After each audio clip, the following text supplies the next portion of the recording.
nih, saya di awal punya pantun. Jangan lupa dibilang cakepin ya. Di tempat mana-mana Greeners berada ya.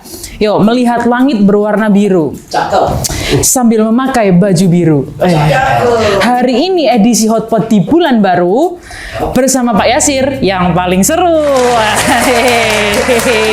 Pak Yasir, apa kabar Pak? Baik Bu. Baik ya Pak ya. Saya dengar Pak Yasir ini orang Lamongan. Iya. Waduh, Lamongan sebelah mana ya Pak? Sebelah utara. Itu daerah yang mana Pak? Kalau saya ini dulu orang tua saya di Kedung Pring. Kedung Pring dan sebelah selatan. Masuk lagi ya? Dekat ya Pak. Oh, sebelah utaranya berarti daerah mana Pak Yasir? Nama daerahnya? Gelaga. Oh, oke. Berarti Pak Yasir ini sering makan ini Pak. Saya tuh kalau di Lamongan makannya kaliote. Oh ya. Itu sebelum Lamongan ya? Ya? Nah, depot kaliote. Depot kaliote. Nah, ada juga sate sama gulai. Gulai kan paling terkenal ya Pak Yasir ya. Ya, betul. Terus habis gitu Pak Yasir pasti pernah tahu nih, apalagi Pak Yasir udah ini ya penguasa Lamongan. Biasanya kan kalau di Lamongan itu makannya ini ya Pak Yasir, lodeh, ya. Pecel yang pakai daun jati. Daun jati. Bener ya? Ya. Waduh, kita berarti satu Lamongan CS Pak Yasir. Ya. Oh, Lamongan CS ya. Terus kok bisa ceritanya dari Lamongan kemana lagi Pak Yasir sebelum ke Surabaya? Pindah-pindah, pernah pindah-pindah atau? Di Gresik. Oh, Gresik. Iya, Gresik. Oh, itu tahun berapa kira-kira Pak Yasir? Tahun sekitar 86. Oh, 86. Lama juga. Berapa lama di Gresik Pak Yasir? Itu sampai 92. Oh, 92. Baru pindah ke Kalianak itu. Terus pindah ke Surabaya. Berarti di Lamongan sejak kecil Iya. sampai tahun 92 tadi itu. Iya. Terus baru di Gresik lanjut ke Surabaya. Iya. Di Gresik dulu itu kerja kah atau memang waktu itu ada ngambil apa di sana Pak Yasir? Kerja di bengkel itu. Di bengkel. Berarti memang Pak Yasir ini udah sangat dekat dengan yang namanya mesin-mesin. Iya, betul. Dari awal. Dari kecil itu sudah. Dari kecil senang udah. dengan mesin-mesin. Oh, kok bisa Pak Yasir? Ceritanya tuh gimana? Kok bisa? Oh, seneng sama mesin kan? Kalau cowok-cowok biasanya Iya. main bola. Ya toh Pak Yasir. Terus apa lagi? Main apa? Nah ini kok Pak Yasir tertariknya mesin? Kenapa Pak Yasir? Iya, kalau saya itu sejak kecil olahraga itu nggak begitu juga. Oh, nggak begitu suka? Cuman nggak begitu. Tapi kalau mesin itu sejak kecil. Jadi ya memang bawaan dari lahir begini. Bawaan dari lahir. Tapi Jadi ini inspirasi saya itu kan tetangga itu kan servis motor lah Mbak. oh. Jadi setiap kali servis itu saya selalu melihat gitu. Jadi ketertarikan saya itu dengan itu. Jadi pokoknya saya lihat, saya perhatikan apa yang dia kerjakan itu. Sejak kecil berarti kecil, ya? ya. Wow. Tapi ayah waktu itu nggak ngurusin soal permesinan atau ngurusin juga? Oh enggak. Enggak. Oh. Ayah itu kan carpenter lah, tukang kayu lah. Oh, tukang kayu. Wow. Terus Pak Yasir sekeluarga berapa bersaudara Pak Yasir? Kalau saya itu 5 Mbak. 5. Pak Yasir anak nomor? Saya ini anak nomor pertama tapi ibu yang kedua. Oh, oke. Ibu pertama dari bapak itu kan meninggal gitu. Oh, oke. Berarti anak sulung yang ngurusin adik-adiknya nih ya. Makanya etos kerjanya wah tidak diragukan lagi ya Pak Yasir ya. Terus ceritanya itu gimana sih Pak Yasir? Kan sebelah rumah ada tetangga yang punya bengkel lah ya. Nah, terus habis gitu Pak Yasir tertarik ya kan. Iya. Tapi sudah berapa banyak motor-motor atau mobil yang Pak Yasir preteli ini Pak Yasir? Ya, kalau itu kan kita kan dari keluarga yang kurang mampu. Jadi kan motor yang nggak punya ya tinggal lihat aja. Terus waktu itu kan saya lulus SMP itu. Ya kalau sekolah di desa kan sanawiyah lah Mbak. Jadi sekolah religi itu ya. Saya mau ke SMP Lamongan itu orang tua nggak boleh sekali. Pokoknya kamu di sini aja. Habis lulus dari sanawiyah itu pokoknya saya mau ke STM gitu. Oh, ada niat untuk belajar lebih. Ya. Waktu itu orang tua mengarahkan ke sekolah guru SPG dulu yang di Lamongan. Oh iya. Tapi saya kurang minat. Tapi saya milih yang di STM aja Pak. Gitu. Di STM. Di STM. Nah, dari waktu daftar di STM juga setelah daftar ada apa itu kena uang gedung, nggak bisa bayar, Mbak. Terus gimana Pak Yasir? Saya harus berhenti, saya nggak sekolah. Oh, oke. Terus ya saya tetap semangat. Dari SMP itu saya ikut, ya kebetulan ada tetangga desa itu punya gilingan padi, saya ikut di situ. Jadi terus tahun depannya saya mau sekolah. Jadi dengan saya ikuti orang itu setiap pagi itu sampai jam 10 saya berangkat, itu dikasih uang untuk sangu. Jadi sampai sekolah lulus ya sudah sampai STM aja deh. Wow, perjuangannya Pak Yasir berarti besar banget ya Pak ya? Banget sekali. Apa yang ngebuat Pak Yasir kayak bertekad, enggak nih saya harus sekolah, saya harus belajar mesin? Apakah ada pemikiran apa waktu itu Pak yang enggak, saya nggak bisa nih walaupun mungkin itu bertentangan sama orang tua ya Pak ya? Apa yang membuat Pak Yasir kepikiran seperti itu Pak? Pokoknya ingin saya itu tetap semangat belajar itu ya Pak. Jadi pokoknya mengembangkan cita-cita saya, pokoknya ingin menguasai mesin gitu. Jadi teknik mesin itu ingin sekali gitu. Wow. Nah waktu itu cara belajarnya gimana Pak Yasir? Kan nggak punya motor, nggak punya kendaraan. Iya. Cara belajarnya Pak Yasir untuk pasti kita masuk ke STM nggak mungkin tanpa pengetahuan kan ya Pak ya. Nah cara belajarnya Pak Yasir gimana Pak? Dengan kita ikut di orang itu Pak, ada gilingan padi, kita kan ada mesin. Jadi saya malah kita berani jadi teknisinya Pak, lulus SMP itu. Padahal masih SMP. Masih SMP. Wow. Jadi ada diesel rusak saya perbaiki, ada dinamo rusak saya perbaiki, sambil kita nanti belanja untuk alat ini saya budal sekolah gitu. Wow, keren banget. Pernah nggak sih Pak Yasir gagal waktu memperbaiki mesin? Ya kegagalan itu pasti ada, tapi tetap kita harus semangat, tetap kita kejar. Oke. Ya, dulu itu kita kan ya kayak apa itu, untuk konsultasi sama teman sama lu belum ada. Jadi saya tuh harus setiap hari sering baca buku gitu loh. Dan belum ada Google ya Pak Yasir ya? Belum ada. Jadi waktu itu saya baca buku itu sampai rasanya panas deh badan ini. Kan kalau belum mengerti loh Bang. Nggak terima, kita tetap tidur lagi, bangun lagi, terus belajar gitu loh. Jadi sampai ya mengerti lah, oke kalau gitu. Sampai sekarang kan gitu, kita biasakan baca. Wow. Jadi nggak ada satupun halangan yang membuat Pak Yasir itu kayak berhenti ya Pak Yasir ya. Betul. Mau kondisi finansial mungkin nggak mendukung, tapi Pak Yasir tetap ayo kerja keras. Nggak mengerti sesuatu hal, Pak Yasir juga tetap berusaha. Walaupun nggak dapat di sekolahan ya harus dari mana, yang penting di TV kan, di buku kan gitu. Wow, keren banget. Cuman Pak Yasir pernah nggak sih Pak terpikir kayak waktu gagal nih ya, tadi Pak Yasir bilang ada kegagalan nih. Aduh, kayaknya bukan passion saya sih, memang bukan mesin deh jalannya. Apalagi mungkin orang tua mengarahkan, enggak dah kamu jadi guru aja gitu. Apakah Pak Yasir pernah terpikir untuk berhenti mengerjakan apa yang Pak Yasir tuh selama ini minati atau impikan gitu Pak? Kalau saya untuk berhenti itu tidak. Kalau saya kan idealisme, kalau ingin ini ya kita lanjutkan gitu. Wow. Ya, jadi cita-cita apa ya kita perjuangkan gitu. Walaupun dengan apapun risikonya itu masih kita terus kejar. Terus dikejar ya Pak Yasir ya. Wah, keren banget. Ini salah satu hal yang bisa dipelajarin sama greeners ya yang ada di manapun ya Pak Yasir ya. Harus tetap terus mengejar.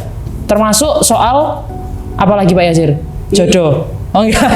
Siapa tahu udah. Jodoh nggak terpikirkan, Pak. Oh, nggak terpikirkan. Sampai kerja itu sudah kita sibuk untuk belajar itu aja. Wow, keren banget. Jadi waktu kita sekolah kan ke Gresik, Pak. Jadi perjalanan dari jalan raya dekat Nginjen itu masuk ke desa kan sekitar 7 kilo, Pak. Pada waktu hujan kita sepeda aja nggak bisa. Berarti jalan kaki. Wih. Jadi PP itu 15 kilo jalan kaki. Jalan kaki. Iya.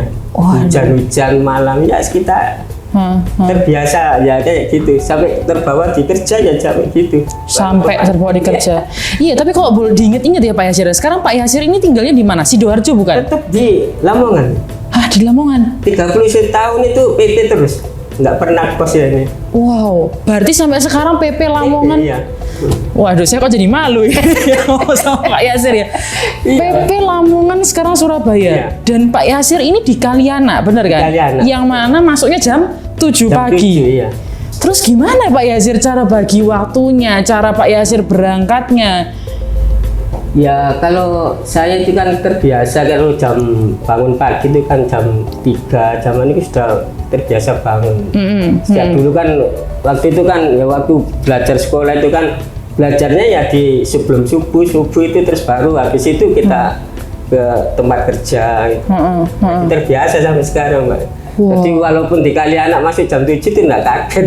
Nggak kaget ya? Iya. Kalau saya mungkin dipindah ke Kalianak saya nggak mampu sih Pak Yasir ya. Jam 7 pagi. 7, ya. Berarti dari Lamongan ke Kalianak berangkat jam berapa?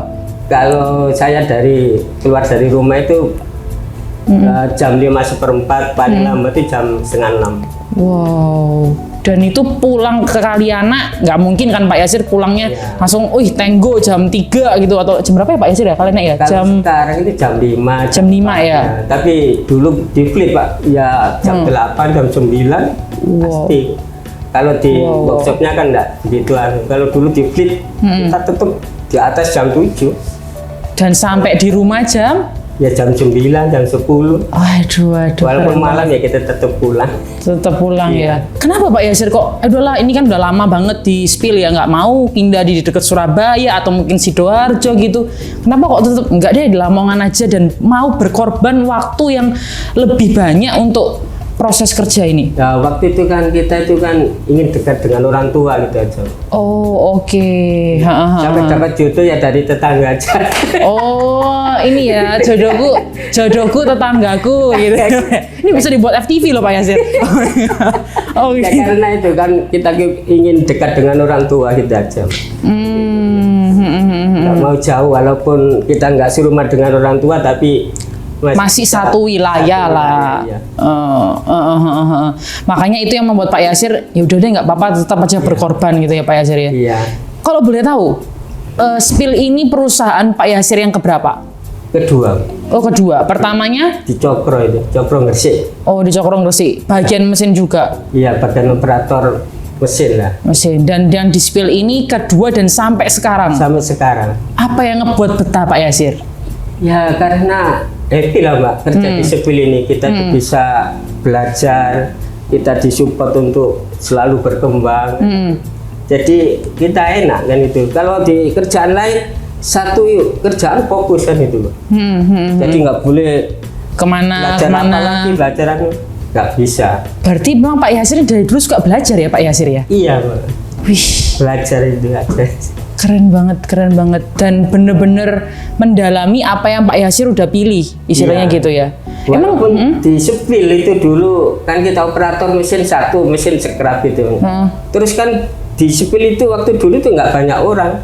Terus ada pekerjaan yang lain apa itu ya kita tangani walaupun kita bukan itu tapi kita harus semangat belajar harus bisa kayak gitu. Siapa lagi yang mengerjakan kalau nggak kita ini kan gitu. Oke.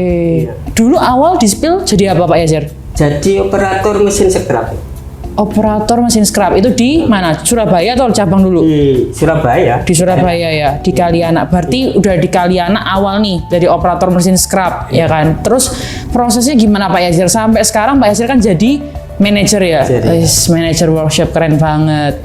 Ya gimana Pak Yasir? Waktu kira-kira 8 tahun itu kepala bengkel BKA itu ngajak saya jadi asisten supervisor lah Mbak. Oke. Tapi saya tetap tidak mau gitu loh. Karena saya hanya senang, nggak senang apa itu merintah orang apa itu nggak enak gitu loh. Oh. Jadi kurang terbiasa gitu. Yang penting kerja saya ini kerja gitu. Kita selesaikan kerja sudah puas kan itu. Tapi berhubung kepala bengkel saya ini mengharapkan saya ini naik bisa, kamu itu bisa mampu, kenapa nggak mau kasihkan teman saya aja loh. Wah, saya nggak mau. Terus sampai kepala bengkel saya itu manggil Pak Sutikno. Oh, Pak Tik. Datang ke Kalianak saya dikasih support. Wow. Itu baru saya akhirnya mau. Saya kasih jawaban akhir bulan saya kasih jawaban Pak Tik. Saya dikasih support sama Pak Tik. Dikasih apa itu cerita-cerita itu. Jadi masih ingat nggak Pak Yasir ceritanya apa? Satu aja. Ingat. Apa Pak Yasir? Yasir, apa itu saya ini bukan orang Muslim, tapi saya dengarkan ceramahnya Ustadz Zainuddin. Gitu. Pak Tik ngomong gitu? Ya ada cerita itu loh Pak Yasir, apa itu orang sama anak sama bapaknya naik di keledai itu. Oh, oke. Itu kan serba repot ya Pak Yasir gitu. Betul. Kalau orang Jawa bilang ibu pakai ibu, gitu. Jadi mau jadi ini dengarkan orang ini ya nggak jadi. Benar. Oh iya, saya baru masuk itu, baru saya sapi, boleh ya Pak. Tahu ceritanya itu, tahu Pak, ya. Oh kalau gitu besok saya kasih jawaban Pak. Gitu aja. Wah, Pak Tik sampai datang Ya. ngobrol sama Pak Yasir, Iya, itu. dan Pak Yasir akhirnya oke kasih jawaban. Ya kasih jawaban, akhirnya saya mau Bu. Wow. Akhirnya mau, terus jadi asisten supervisor itu. Terus jarak berapa tahun, 4 tahun, kita dipindah ke bagian lain, jadi supervisor mekanik kan gitu. Oke. Saya iya aja, wis enggak. Udah kenapa jangan Pak Tik di awal ya? Iya, terus? Tapannya menyerah ya, kita jalani. Ya, alhamdulillah ya sukses di situ. Terus tahun 2010 kita dipindah ke senior superintendent di Fleet gitu. Wow. Nah, sebelumnya walaupun ya kita itu kan belajar sama apa itu tim, ya dari anak-anak yang baru ya kita belajar, kita kasih semangat. Ya tim kita itu sudah pindah ke Fleet duluan, nggak apa-apa, saya senang gitu. Kalau anak buah saya berhasil itu saya paling senang kan. Justru malah senang. Senang ya, walaupun saya apa itu belakangan pindahnya. Wow. Tapi anak buah saya sudah banyak yang ke depan. Saya senang. Nggak apa-apa untuk karirmu, kamu anu aja. Saya harus apa itu cari pengganti, kita pelajari lagi. Jadi kita ikhlas saja. Oke, demi kamu masa depanmu ya silakan. Oh, jadi Pak Yasir malah suka dan malah seneng ya Pak Yasir ya. Kalau anak-anak buahnya Pak Yasir malah maju duluan. Maju duluan. Wow, Pak Yasir ini enggak, saya pernah ada satu kalimat ya Pak Yasir ya, yang itu bener-bener mengubahkan pemikiran saya juga. Kalimatnya itu bilang kayak gini, kita itu kalau menjadi pemimpin itu nggak boleh, bukan nggak boleh ya, tapi nggak tentu harus urut kacang. Kan ada ya Pak Yasir ya, mungkin di budaya-budaya tempat-tempat tertentu atau mungkin lokasi-lokasi tertentu, oh yang jadi pemimpin itu ya yang paling tua dulu, oh yang jadi pemimpin itu yang paling senior dulu. Tapi justru Pak Yasir nggak seperti itu ya Pak ya? Enggak. Wow. Kalau memang dia mampu ya kita maju. Kita suruh maju kan. Nggak ada rasa, loh kok nggak saya dulu atau kok dia dulu gitu, nggak ada Pak Yasir? Enggak. Wah, ini sepertinya budaya-budaya Lamongan yang sangat-sangat santun ini melekat di hatinya Pak Yasir. Jadi kan gini Bu, prinsip saya itu kita itu berbuat baik untuk orang lain, kembalinya ke kita sendiri kan itu. Betul. Toh akhirnya ya terbukti kan itu Bu. Walaupun apa itu anak buah saya naik duluan, apa itu kan saya ikhlas saja. Terus akhirnya saya juga ditarik ke depan, di atasnya dia lagi. Iya betul juga ya, akhirnya jadi manajer workshop juga ya Pak ya. Waktu itu kan di senior superintendent kan dari tahun 2010 sampai 2018. Kita dikasih kepercayaan lagi manajer teknik. Oh, manajer teknik dulu nih? Iya.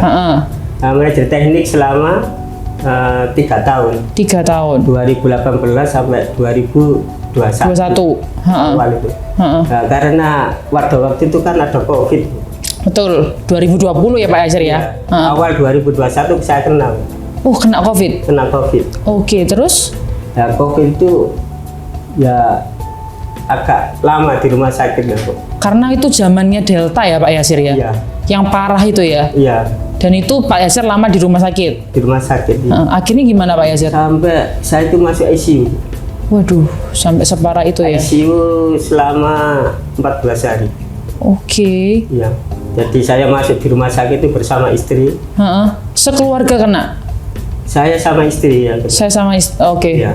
Terus masuk di isolasi. 1 minggu saya tuh perkembangannya kurang bagus, dipindah ke isolasi ke ICU. Nah, di ICU itu sampai 14 hari. Jadi alhamdulillah saya bisa bertahan sampai 14 hari itu.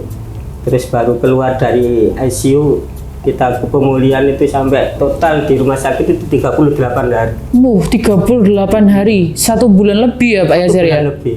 Heeh. Terus itu pun pulang itu masih bawa oksigen. Berarti Pak Yasir ini kalau saya lihat banyak mengalami hal-hal yang cukup menantang dari awal kehidupan ya Pak Yasir ya. Iya. Awalnya udah struggle perjuangan soal pendidikan, soal kehidupan, dan sekarang kalau saya boleh bilang ya hampir bisa nggak ada gara-gara sakit.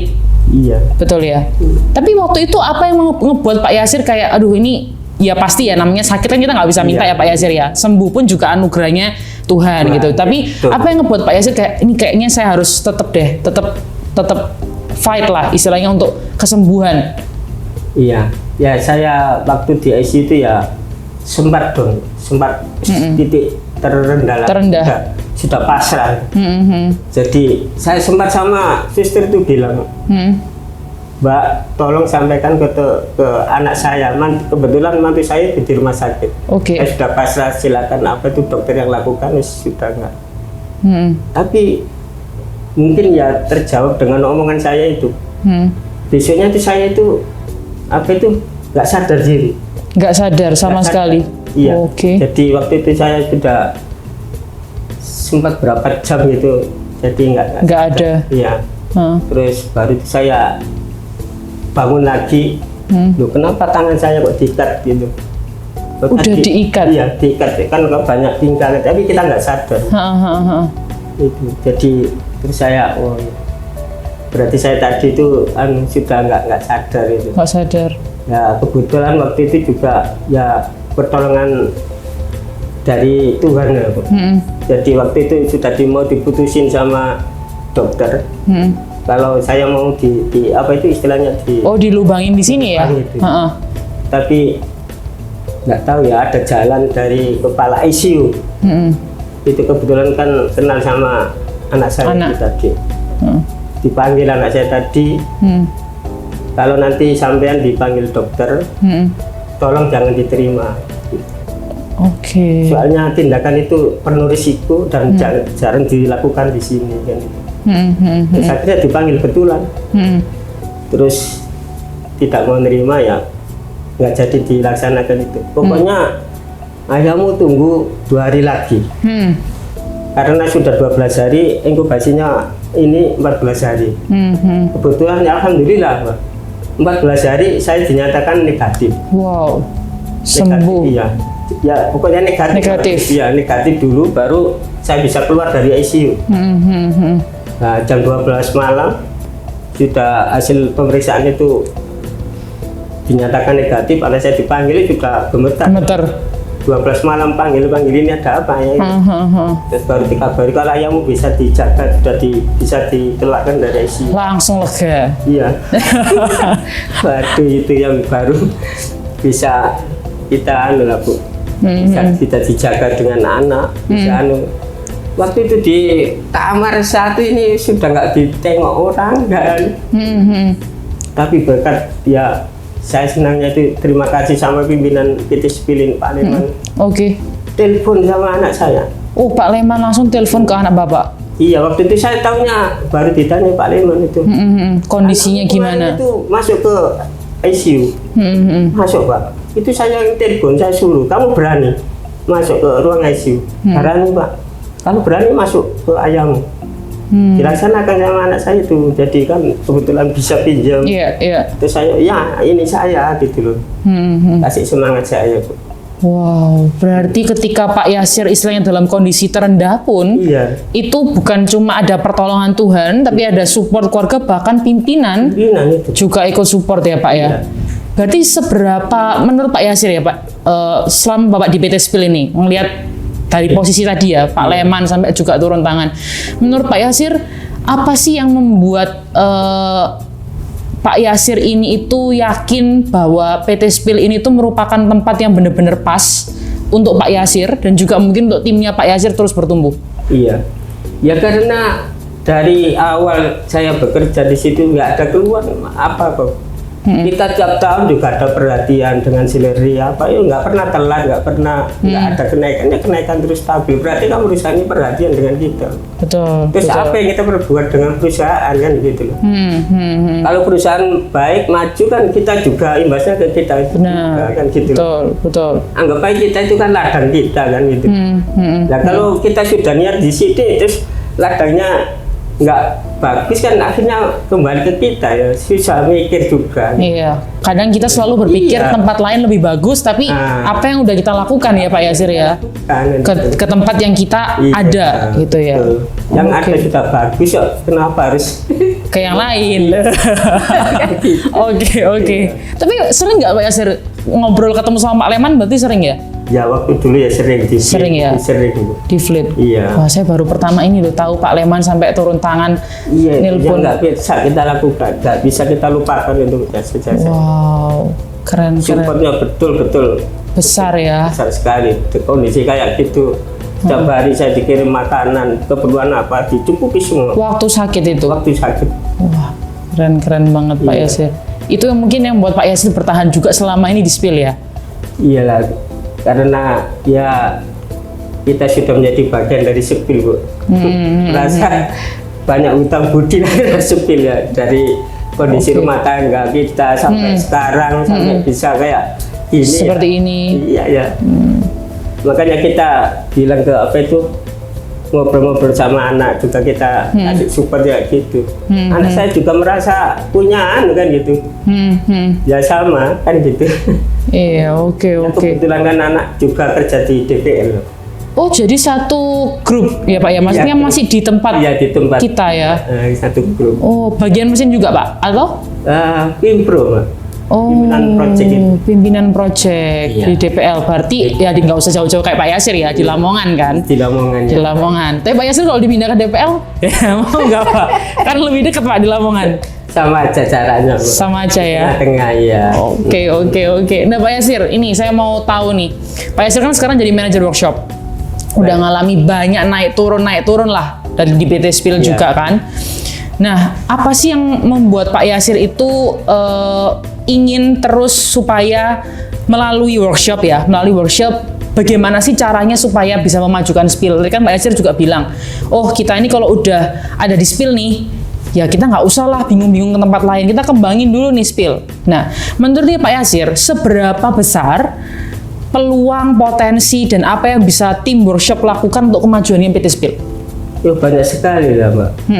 Karena workshop kan ya support untuk fleet ya. Kalau support kita tuh bagus kan, fleet lancar, ya kita jadi bagus ya kondisinya.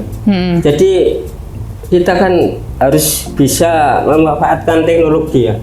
Jadi kan sumber daya sudah harus kita tingkatkan, dan alat juga kita harus ikuti karena kita dituntut dengan percepatan kan itu. Betul. Kalau alat-alat yang manual yang agak kayak timur dulu lama kan kita jadi lambat. Jadi kita tiap hari itu lihat Google, lihat YouTube dengan perkembangan teknologi mana yang bisa kita terapkan di lingkungan kita. Banyak sudah kan itu. Supaya kita bisa mengurangi LOKK, artinya kan order kerja yang ke bengkel lain kita stop, kalau bisa kan kita kurangi. Fokus dengan workshop kita aja. Ya fokus. Kita ingin untuk BK itu mandiri gitu. Jadi kita tidak ketergantungan di bengkel lain kan itu. Kita bengkel ada, alat ada. Nah, kita kembangkan kan itu. Oke. Berarti tujuannya adalah supaya bengkel kita ini benar-benar bisa provide atau menyediakan semuanya ya. Iya. Oke. Terus gimana caranya Pak Yasir sebagai pemimpinan nih, manajer workshop untuk mewujudkan itu Pak Yasir? Yang paling dekat aja di tahun-tahun ini nih, apa sih yang kayak inovasi-inovasi atau mungkin project-project yang Pak Yasir gunakan untuk meningkatkan workshopnya BKA? Ya banyak sih Mbak. Kemarin itu kan kita juga support ke divisi tambak langon. Nah, untuk bagaimana cara supaya mengurangi potong plat keluar, kita bikin alat semi otomatis.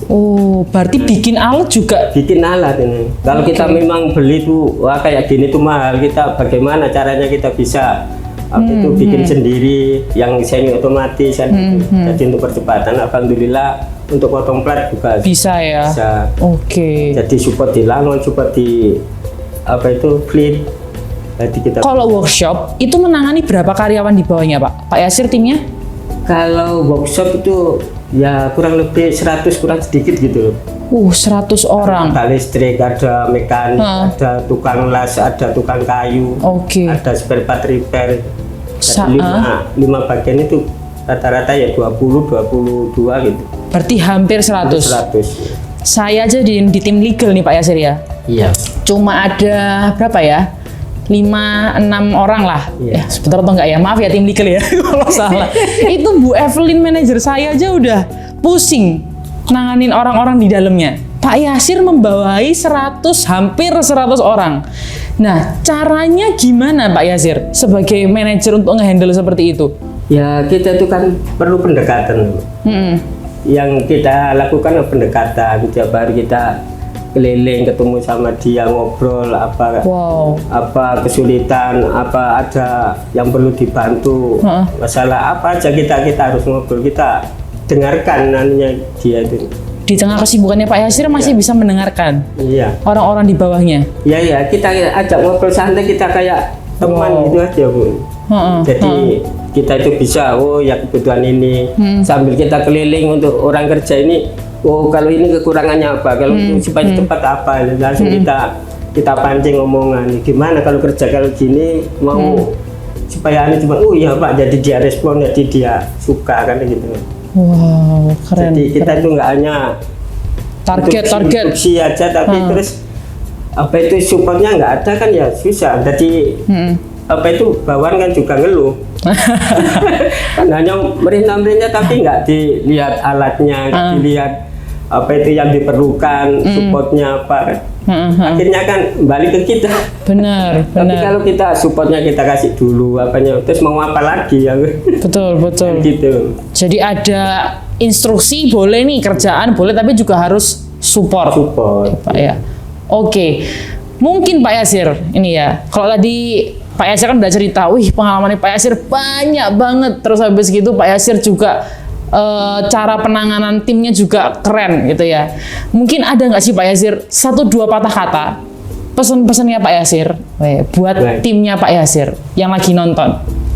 Ya kita prinsip kerja itu hanya gini. Pertama ya kita harus kerja keras, kerja cerdas, kerja cerdas, terus kerja tuntas, terus yang keempat kerja yang ikhlas, nomor 5 ini kerja yang loyalitas. Wah, berarti ada 5K dari Pak Yasir tadi ya. Itu pesannya Pak Yasir. Terus sudah tercukupi semua. Tapi kalau buat greeners yang lagi nonton Pak Yasir, yang mungkin lagi bingung sama gimana ya karir saya di PT Spill ya, nah, mungkin ada pesan nggak Pak Yasir buat greeners? Untuk teman-teman ya harus kita koreksi diri, tahu diri ya. Apakah kita sudah pantas menerima apa itu yang sudah kita terima dari perusahaan ini dengan kerja kita ini kan gitu. Jangan kita hanya menuntut, tapi kita harus bisa koreksi diri. Jadi yang sudah kita terima dari perusahaan apa yang sudah kita lakukan ini sesuai kan dengan yang diberikan perusahaan. Wah, keren. Kita nggak usah nuntut-nuntut terus, tapi kan yang kita lakukan ini sudah imbang nggak? Oke, wah keren banget Pak Yasir ya. Sadar diri lah. Siap Pak Yasir. Terima kasih banyak Pak Yasir untuk waktunya. Keren banget ya greeners ya. Untuk 5K-nya tadi diingat, jangan lupa gitu ya. Dan juga harus ingat dengan apa yang kita kontribusikan ke perusahaan. Jangan cuma menuntut aja. Nuntut pacar boleh, tapi nuntut perusahaan nggak boleh. Oke Pak Yasir, terima kasih banyak Pak Yasir waktunya.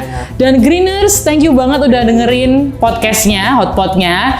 Jangan lupa buat terus ikutin Hotpot, tapi ada edisi baru di bulan depan ya. Jadi masih ingin terus tahu kan kelanjutan edisi barunya gimana dan betapa serunya konsep barunya Hotpot. Dan juga ada ya orang baru pastinya ya yang akan menemani greeners di hari-harinya greeners bulan-bulan berikutnya. So stay tune di dalam Hotpot dan tetap semangat, terus kerja keras seperti katanya Pak Yasir dan kerja ikhlas. See you.